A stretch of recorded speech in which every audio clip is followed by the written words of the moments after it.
Octobre 2012, si vous voulez, le vent a dû prendre dans le bâtiment sur la toiture, puis il a tout décapité une partie du bâtiment de Magran, y compris le portail qui s'est trouvé renversé sur la route jusqu'au milieu de la route.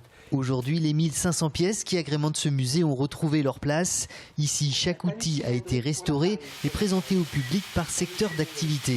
Le tonnelier, le sabotier, le ébéniste, après il y a bourrelier. Au total, une quinzaine de métiers est représentée à travers ces outils. Tous ou presque sont en état de fonctionnement, comme ce métier à tisser, sa dernière acquisition, qu'il a reçu en pièces détachées et à qui il a donné un second souffle. 1930, machine à laver en cuivre de région parisienne. Et s'il y a une chose que René Groslo affectionne tout particulièrement, c'est de faire partager ses trouvailles avec le public. Des objets rares, véritables mémoires de notre histoire qu'il s'évertue à sauvegarder. Sauver le patrimoine, oui, c'était ça, sauver le patrimoine. C'est un patrimoine, bon évidemment, mais pas un bâtiment, est certain, mais c'est un patrimoine. Pour le tamiser, on se servait de cet outil, tamiser le blé, mais ça avant 1900.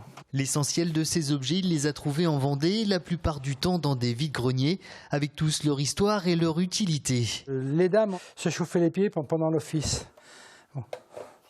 Voilà, souvent c'était la bonne qui portait le chauffe-pied à madame pour la messe.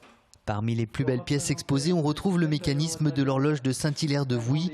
Fabriquée par l'entreprise Lusso de Tifauge, elle avait été oubliée au moment de son remplacement par une horloge électrique. J'ai demandé à la commune le mécanisme pour le remettre en état de propreté et aussi en état de fonctionnement. Voilà, puis elle va repartir.